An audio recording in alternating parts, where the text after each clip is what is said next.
Programang ito ay rated SPG. Striktong patnubay at gabay ng magulang ang kailangan. Maaaring may masiselang tema, lengguwahe, karahasan, sexual. Mga kapamilya, inalamahan nga ni Tinding ang mga binitawang salita ni Rigor sa kanyang apong si Tanggol. Ayon kay Tinding na bakit hindi na lang tanggapin ni Rigor na mali siya ng paratang kay Tanggol at nakita naman umano na dalawang mata niya na nasa loob ng kulungan ang kanyang apong si Tanggol. Dagdag pa nga ni Tinding na hindi na tungkol sa trabaho ang ginagawa ni Rigor kundi pinipersonal nito si Tanggol. Hindi naman nakakibo itong si Rigor at galit na pumasok sa loob ng kwarto. Sa kabilang banda, nakahinga na ng maluwang itong si Tinding sapagkat alam niyang nasa loob ng kulungan ang kanyang apong si Tanggol.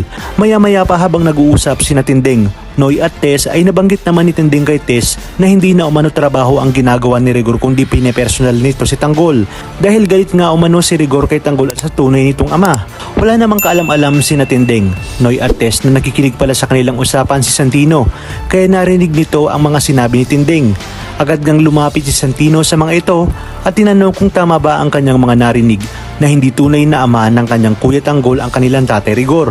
Wala na ngang nagawa pa sila Tess, Noy at Tinding kundi pagtapat kay Santino ang buong katotohanan.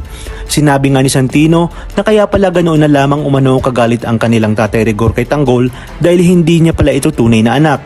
Nakaramdam nga ng awa si Santino sa kanyang kuya Tanggol.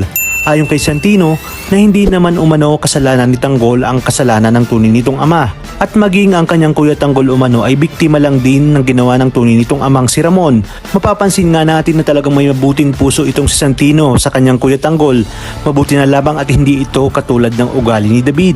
Sa kabilang banda, habang patuloy na kinukumbinsi nga nila Ramon at General Ribas itong si Espinas na makita ang Tanggol na nasa loob ng kulungan, ay naisip nga ni Espinas ang mga sinabi ni Tanggol na hindi ito pwedeng humarap sa kung sino-sino para sa kanilang kaligtasan. Kaya naman sinabi ni Espinas kay Ramon na hindi niya pwedeng palabasin si Tanggol dahil nakabartuli na umano ito at under investigation pa ito. Kaya naman bigong makita ni Ramon si Tanggol na nakakulong, ngunit malakas nga ang kutob ni Ramon na ang Tanggol na nakakulong ang kanyang tunay na anak, lalo pat anak umano na panganay ni Rigor di Magiba ang nakakulong. Maya-maya pa nga habang papaalis na nga itong si Ramon at General Ribas ay nakita naman sila ni Bubbles.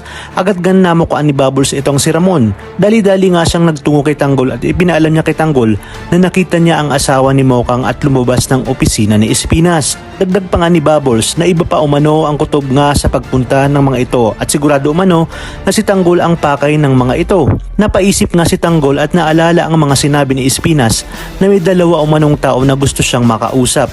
Mabuti na lamang umano ay nakumbinsi niya si Chief Espinas na hindi siya humarap sa mga ito.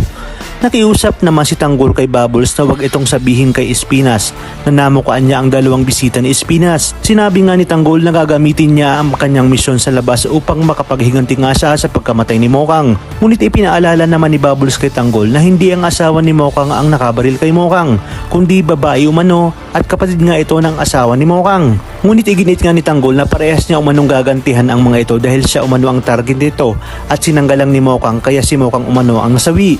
Kaya naman mga kapamilya, pakaabangan natin ang mga susunod na tagpo dito lang sa pambansang teleserye ng Sambayanan, ang FPJ's Batang Quiapo.